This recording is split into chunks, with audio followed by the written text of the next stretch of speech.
ফেসবুকে স্ক্রোল করতে করতে আজকে বেশ একটা ইন্টারেস্টিং জিনিস দেখলাম। চলুন আপনাদেরকেও দেখাই। এখানে কিছু একজন বিশ্বাস নামের ব্যক্তি, মানে বোঝাই যাচ্ছে ইনি একজন হিন্দু। এখানে তিনি পোস্ট করেছেন, দেখুন, ধর্ম এখন মানুষের কাছে আফিমের চেয়েও খারাপ বস্তু। বোঝাই যাচ্ছে ব্যক্তিটি নাস্তিক। এখন দেখে নিই এনার এই পোস্টের সাপেক্ষে কি কি কমেন্ট এসেছে এবং কারা সেই কমেন্টগুলো করেছে। প্রথম ব্যক্তি, আলাহি কিছু একজন, মসজিদ হলে ক্ষতি কোথায়, মসজিদ তো আল্লাহর ঘর। দ্বিতীয় ব্যক্তি, মুনতাজুল কিছু একটা হবে, ধর্ম মানুষের অন্তরে থাকে, তোমার অন্তর ঠিক না থাকলে তুমি যতই লোক দেখানো কাজ করো, ইত্যাদি ইত্যাদি, মানে বোঝাই যাচ্ছে তার এই কথার বিরোধিতা করছে। পরের কমেন্ট, কিছু একটা আমিন হবে, তিনি বলছেন ধর্মটাই তো মানুষ ঠিকমতো মানছে না, প্রতিটা মানুষ তার নিজের ধর্মের বাইরে চলাচল করছে, তাই এটা নেশা নয়, এটা অন্য কিছু। আর রবিউল বলে কিছু একজন, এরকম বলতে নেই, আল্লাহ নারাজ হবে এবং গুনাহ হবে।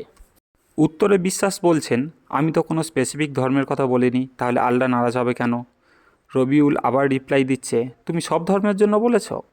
আবার বিশ্বাস বলছে, আমি যা বলেছি সেটাতে এখনও আছে, তুমি কি করে বুঝলে যে আমি ইসলাম ধর্ম নিয়ে বলেছি শুধুমাত্র? অর্থাৎ এখানেও তিনি খুব করে নিজের পরিচয় দেওয়ার চেষ্টা করছেন নাস্তিক হিসাবে। আচ্ছা, তার পরের কমেন্টটা দেখুন। কিছু একজন বিলাত আলী বলে, তিনি বলছেন তোমাকে একটা ভালো ডাক্তার দেখাতে হবে ভাই। তার নিচে আবার রবিউল কমেন্ট করছে সঠিক।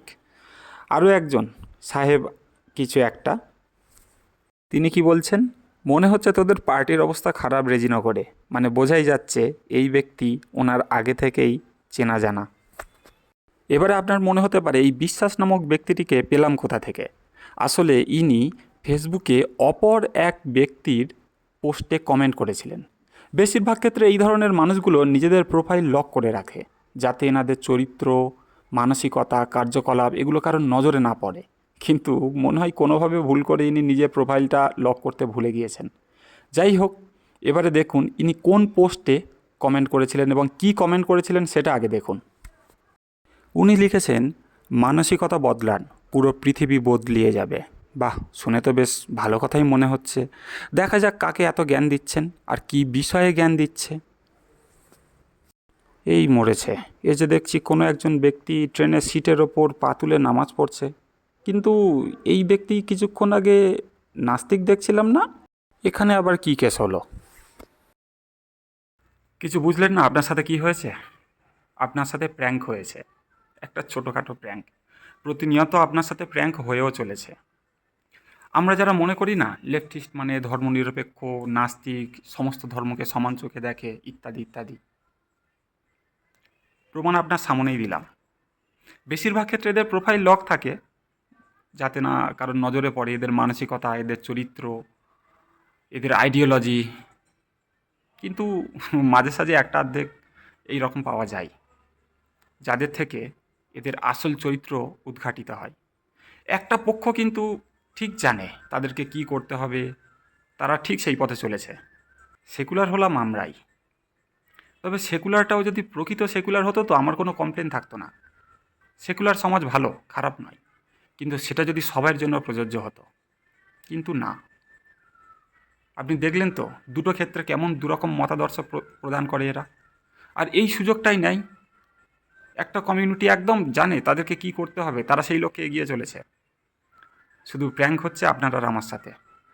তা যাই হোক, আমার কথা শুনে যদি আপনার মনে হয় আমি বিশেষ ধর্মবিদ্বেষী, তাহলে বলে রাখি, বিষয়টা ধর্মচর্চা নিয়ে নয়, বিষয়টা হচ্ছে মানুষের অসুবিধার সৃষ্টির কারণ নিয়ে।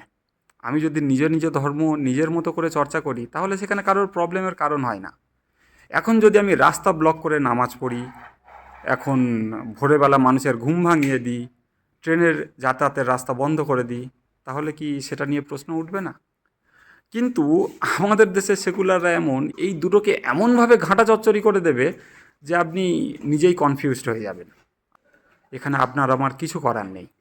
আর সত্যি বলতে এটা শুধুমাত্র এই নিম্ন স্তরে নয়, এটা যদি আপনি ধীরে ধীরে আরও উঁচু স্তরের দিকে যান, প্রত্যেকটা জায়গাতেই এই কি বলবো পার্শিয়ালিটি আপনি লক্ষ্য করতে পারবেন।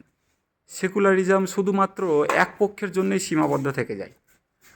আপনি এই মহিলাটিকে চেনেন? আমি এনাকে বলি আরফা খানাম ধুতি পাঞ্জাবি। যাই হোক, শেরওয়ানি আমার অতটা ভালো লাগে না হয়তো। অনুষ্ঠানের জন্য একবার আধবার পরা যায়, ধুতি পাঞ্জাবি বেটার। এনার একটা সাংবাদিকতা দেখাচ্ছি, খেয়াল করে দেখুন দুটো জায়গাতে কিভাবে এনার মতাদর্শের পরিবর্তন ঘটছে।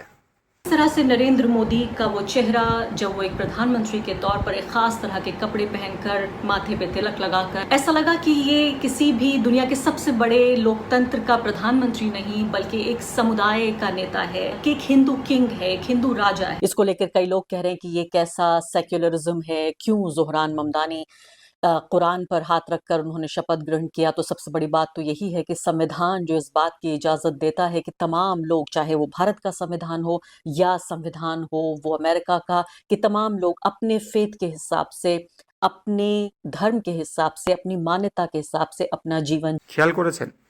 আরও একজন সাংবাদিককে আপনাকে দেখাচ্ছি, রাবিশ কুমার। এনার সাংবাদিকতাটাও একবার খেয়াল করে দেখুন, পরিস্থিতি অনুযায়ী কিভাবে সাংবাদিকতার টপিক চেঞ্জ হতে পারে বা সাংবাদিকতার উদ্দেশ্য চেঞ্জ হতে পারে, সেটা ফলো করুন। हिंदुस्तान की अर्थव्यवस्था संकट में है और सोहर छोड़कर हम सब आकाशवाणी के पुराने दिनों की तरह शोक धुन बजाने लगे हैं। सारे दैनिक तर्कशास्त्री अर्थशास्त्री बन गए हैं। नेता भले दुखी हो मगर उन्हें पता है कि यह संकट एक राजनीतिक मौका है, इसीलिए रुपया गिरते ही सुबह सुबह न्यूज एजेंसी एएनआई के मार्फत उनके बयान न्यूज रूम में पहुंच जाते हैं रिपोर्टर के जागने से पहले। अगर आर्थिक संकट है तो सोना कौन खरीद रहा है, सोने का दाम कैसे बढ़ता चला जा रहा है। आज के इकोनॉमिक टाइम्स में खबर छपी है कि सेंसेक्स में 45% हिस्सेदारी रखने वाले, वेटेज रखने वाली 11 कंपनियों को रुपए की गिरावट से विदेशों में लाभ हो रहा है। टाटा, बिरला, रिलायंस, भारती जैसी कंपनियों की विदेशी संपत्ति की कीमत काफी बढ़ी है। अगर आज ये बेच दें उन संपत्तियों को तो 20 से 70% का मुनाफा इनके पास आ सकता है। यही है वित्तीय पूंजीवाद, फाइनेंस कैपिटलिज्म। झम झम सैड धुनों की याद आती है रुपए को देखते हुए कि ये इतना गिरा क्यों जा रहा है, इसका इतना बुरा हाल क्यों है। अगर इस रुपए का हाल इतना बुरा है तो आम आदमी का हाल कितना बुरा होगा।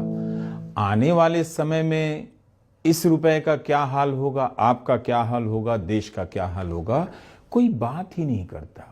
बस एक हेडलाइन छपती है कि आज रुपया डॉलर के सामने सबसे ज्यादा गिरा, ऑल टाइम लो, ऑल टाइम लो। लेकिन अब जनता को कोई नहीं बताता। प्रधानमंत्री आते हैं, कहते हैं मौसम का मजा लीजिए, और उधर रुपया गिरा जा रहा है, उसका वैल्यू गिरा जा रहा है, और इधर कह रहे हैं मौसम का मजा लीजिए। क्यों कह रहे हैं? ताकि ध्यान भटका दिया जाए।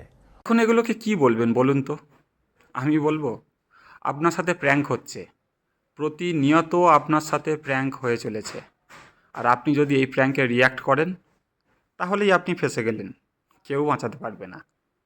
নমস্কার বন্ধুরা, সবাই ভালো থাকবেন, সুস্থ থাকবেন, ধন্যবাদ।